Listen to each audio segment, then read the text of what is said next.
Peace be upon you. You're watching a video from Yaqeen Institute for Youth Conversation in collab with sawajhub.com. ബിസ്മില്ലാ വൽഹംദുലില്ലാ വലാ ഇലാഹ ഇല്ലല്ലാഹു അല്ലാഹു അക്ബർ വസ്തഗ്ഫിറുല്ലാഹ്. പ്രിയ സഹോദരങ്ങളെ, അസ്സലാമു അലൈക്കും വറഹ്മത്തുള്ളാഹി വബറകാതുഹു. ഇന്ന് നമ്മൾ 12ാമത്തെ ഹദീസാണ് വായിക്കുന്നത്. അൻ അബീ ഹുറൈറ റളിയല്ലാഹു അൻഹു ഖാല റസൂലുള്ളാഹി സ്വല്ലല്ലാഹു അലൈഹി വസല്ലം മിൻ ഹുസ്നി ഇസ്ലാമിൽ മർഇ തർക്കുഹു മാ ലാ യഅനി. ഇമാം തുർമിദി അബൂ ഹുറൈറ റളിയല്ലാഹു അൻഹുവിൽ നിന്ന് റിപ്പോർട്ട് ചെയ്ത ഹദീസാണിത്. റസൂൽ കരീം സ്വല്ലല്ലാഹു അലൈഹി വസല്ലം പറയുന്നു, മിൻ ഹുസ്നി ഇസ്ലാമിൽ മർഇ, ഒരു വ്യക്തിയുടെ ഇസ്ലാമിനെ സൗന്ദര്യവൽക്കരിക്കുന്നതിൽ പെട്ടതാണ് തർക്കുഹു മാ ലാ യഅനി, താനുമായി ബന്ധമില്ലാത്ത വിഷയങ്ങൾ വിട്ടുകളയുക എന്നുള്ളത്. ഇമാം ഇബ്നു റജബ് റഹ്മഹുല്ലാഹി അലൈഹി പറയുന്നു, ഹദൽ ഹദീസ് അസ്ലുൻ മിൻ ഉസൂലിൽ അദബ്, സംസ്കാരവും മര്യാദയും മാനേഴ്സുമായും ഒക്കെ ബന്ധപ്പെട്ട ഒരു അസുലാണ് ഈ ഹദീസ് പറയുന്നത്.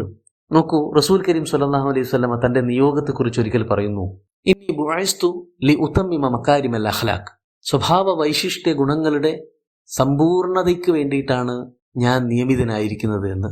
തീർച്ചയായും റസൂൽ കരീം സ്വല്ലല്ലാഹു അലൈഹി വസല്ലമയുടെ സ്വഭാവ ഗുണങ്ങളെല്ലാം മനുഷ്യത്വത്തിന്റെയും മാനവികതയുടെയും അത്യുത്തമമായ മാതൃകാവിലാസമാണ് നമുക്കറിയാം. എന്നാൽ തന്റെ അനുയായികളിലും സമാനമായ സ്ഥിതി ഉണ്ടാകാൻ തന്നെയാണ് അദ്ദേഹം ആഗ്രഹിക്കുന്നതും പണിയെടുക്കുന്നതും. അതിന്റെ ഭാഗമായിട്ടാണ് അദ്ദേഹം നമുക്ക് ഇത്തരം ഉത്തമമായ സ്വഭാവ ഗുണങ്ങൾ പഠിപ്പിച്ചു തരുന്നത്. ശാരീരികവും മാനസികവുമായി വളരെ ഫിറ്റായ പെർഫെക്റ്റ് ആയിട്ടുള്ള വ്യക്തികളായിരിക്കണം ഓരോ മുഅ്മിനുകളും എന്നാണ് അദ്ദേഹത്തിന്റെ താല്പര്യം. നമ്മളും അത് തന്നെയല്ലേ ആഗ്രഹിക്കുന്നത്? നമ്മുടെ വ്യക്തിത്വത്തിലോ സ്വഭാവ ഗുണത്തിലോ യാതൊരു കളങ്കവും പോരായ്മയും അരോചകമായ കാര്യങ്ങളും ഉൾച്ചേർന്നിട്ടില്ല എന്ന് ഉറപ്പുവരുത്താൻ നമ്മൾ ശ്രദ്ധിക്കാറുണ്ട്. അതിന്റെ ഭാഗമായിട്ടാണ് പറയുന്നത്, നിങ്ങളുടെ ദീൻ അല്ലെങ്കിൽ നിങ്ങളുടെ പേഴ്സണാലിറ്റി തന്നെയും മനോഹരമായി നിലനിർത്തണമെങ്കിൽ ശ്രദ്ധിക്കുക, അനാവശ്യ കാര്യങ്ങളിൽ തലയിടുന്നില്ല എന്നത്. ഇമാം ഷാഫി റഹ്മഹുല്ലാഹ് പറയുന്നു, ബുദ്ധി വർദ്ധിക്കാൻ 3 കാര്യങ്ങൾ ശ്രദ്ധിച്ചാൽ മതി. 1, മുജാലസത്തുൽ ഉലമ, പണ്ഡിതന്മാരുടെ കൂടെ ഇരിക്കുക. 2, മുജാലസത്തു സ്വാലിഹീൻ, സ്വാലിഹീങ്ങളുടെ കൂടെ ഇരിക്കുക. 3, തർക്കുൽ കലാം ഫീമാ ലാ യഅനി, ആവശ്യമില്ലാത്ത വർത്തമാനങ്ങൾ ഉപേക്ഷിക്കുക. ഇതുപോലെ മുഹമ്മദ് ഇബ്നു ഉജ്ലാൻ റഹ്മഹുല്ലാഹ് പറയുന്നുണ്ട്, കലാമുകൾ 4 വിധമാണ്. 1, അൻ തദ്കുറല്ലാഹ്, അള്ളാഹിനെ സ്മരിക്കലാണ്. 2, അൻ തഖറഅൽ ഖുർആൻ, ഖുർആൻ പാരായണം ചെയ്യലാണ്. 3, അൻ തസ്അല അൻ ഇൽമിൻ ഫതുഖ്ബിർ ബി, ഏതെങ്കിലും വിജ്ഞാനം വിവരം കിട്ടാൻ വേണ്ടി ചോദിക്കലും അങ്ങനെ അത് നേടിയെടുക്കലുമാണ്. 4, അൻ തുകല്ലിമ ഫീമാ യഅനീക് മിൻ അംരി ദുനിയാക്, ദുനിയാവില് നമുക്ക് ആവശ്യമുള്ള നമുക്ക് പ്രയോജനപ്രദമായ കാര്യങ്ങൾ അന്വേഷിക്കലാണ്. ഇതിനും അപ്പുറം സംസാരിക്കുന്നത് തന്നെയും പ്രത്യേകം ശ്രദ്ധിക്കേണ്ട കാര്യമാണ്. ഒരിക്കൽ റസൂൽ പറയുന്നുണ്ട്, മൻ കാന യുഅ്മിനു ബില്ലാഹി വൽ യൗമിൽ ആഖിർ ഫല്യഖുൽ ഖൈറൻ ഔ ലിയസ്മുത്, അള്ളാഹുവിലും അന്ത്യദിനത്തിലും വിശ്വാസം ഉണ്ടെങ്കിൽ നല്ലത് മാത്രം സംസാരിക്കുക, നല്ലതൊന്നുമില്ലേ സംസാരിക്കാൻ എങ്കിൽ മിണ്ടാതിരുന്നേക്കുക, അനാവശ്യ കാര്യങ്ങളിൽ ഇടപെടരുത്.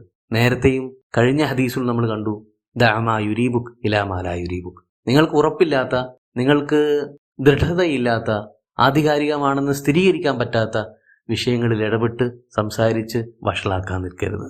സൂറത്തു നിസായിലല്ലേ അള്ളാഹു പറയുന്നത്, ലാ ഖൈറ ഫീ കസീറിൻ മിൻ നജ്വാഹും, നിങ്ങളുടെ ഗൂഢാലോചനകളിൽ അധികവും നിങ്ങളുടെ സംസാരങ്ങളിൽ മിക്കവാറും ഒരു ഫലവും ഇല്ലാത്തവയാണ്, ഒരു ഗുണവും ഇല്ലാത്തവയാണ്.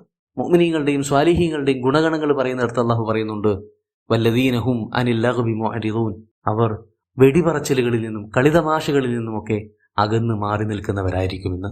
അതുകൊണ്ട് നേരം പോക്കിന് വേണ്ടിയിട്ടാണെങ്കിലും വിനോദത്തിന് വേണ്ടിയിട്ടാണെങ്കിലും ആളുകളെ രസിപ്പിക്കാൻ വേണ്ടിയിട്ടാണെങ്കിലും ഇനി മറ്റാരെയെങ്കിലും ദ്രോഹിക്കാൻ വേണ്ടിയിട്ടോ അതൊന്നുമല്ല, ആർക്കും ഒരു ഫലവും ചെയ്യാത്തവയാണെങ്കിൽ തന്നെയും അത്തരം കാര്യങ്ങളിൽ നിന്ന് വിട്ടുനിൽക്കുക എന്ന് പറയുന്നത് നമ്മുടെ പേഴ്സണാലിറ്റിയെ സംരക്ഷിക്കാൻ അനുഗുണമായൊരു കാര്യമാണ്. മറ്റുള്ള വിഷയങ്ങളിൽ തലയിടുക എന്നത് മാത്രമല്ല ഇതിൽ നിന്ന് മനസ്സിലാക്കേണ്ടത്. പലപ്പോഴും നമ്മൾ തന്നെയും നമ്മുടെ ഹൃദയത്തിനും തലച്ചോറിനുമകത്ത് ചിന്തകൾക്കും ആലോചനകൾക്കും ഭാരമാക്കി കൊണ്ട് നടക്കുന്ന ഒരുപാട് കാര്യങ്ങളുണ്ടാവും. നമ്മുടെ സ്ട്രെസ് വർദ്ധിപ്പിക്കാനും ആങ്സൈറ്റി കൂട്ടാനും ഡിപ്രഷനിലേക്ക് ചെന്ന് വീഴാനുമൊക്കെ കാരണമാക്കുന്ന ഒരുപാട് ഓവർ തിങ്കിങ്, അമിതമായ ചിന്തകൾ, ആലോചനകൾ, ഇതെല്ലാം ഒഴിവാക്കേണ്ടതാണ്. അപ്പോൾ മറ്റുള്ളവരുടെ കാര്യത്തിലെന്ന പോലെ തന്നെ നമ്മുടെ ആന്തരികമായ ഇടത്തിൽ പോലും ഇത്തരം അനാവശ്യ കാര്യങ്ങൾ കൊണ്ട് നടക്കുന്നത് ഒട്ടും ഗുണകരമല്ല. ഇതൊക്കെ പറയുമ്പോൾ ഒരുപക്ഷെ തെറ്റിദ്ധരിച്ചേക്കാം, എന്നാൽ ഞാനായി എൻ്റെ പാടായി എൻ്റെ കാര്യത്തിൽ മാത്രം ശ്രദ്ധിച്ച് മുന്നോട്ട് പോകാം എന്നാണ് ഈ പറയുന്നത്, മറ്റൊരാളുടെ കാര്യത്തിലും ഇടപെട്ടേക്കരുത് എന്ന നിലപാടാണ് സ്വീകരിക്കേണ്ടത് എന്നൊക്കെ. അങ്ങനെയൊന്നുമല്ല ഈ പറയുന്നത്, തെറ്റിദ്ധരിക്കരുത്. ആർക്കും ഗുണമില്ലാത്ത കാര്യത്തിൽ ഇടപെടരുതെന്നാണ്.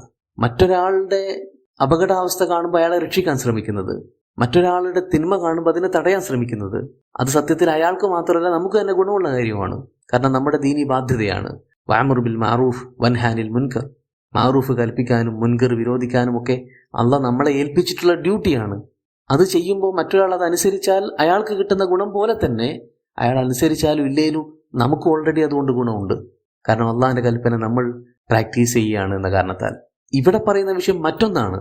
അവരർക്കെന്നല്ല നമുക്ക് തന്നെയും യാതൊരു ഫലവും ഇല്ലാത്ത കാര്യത്തിൽ തലയിടരുത് എന്നാണ്. അല്ലെങ്കിൽ അത്തരം ചിന്തകളും ആലോചനകളും തലയിൽ കൊണ്ട് നടക്കരുത് എന്നാണ്.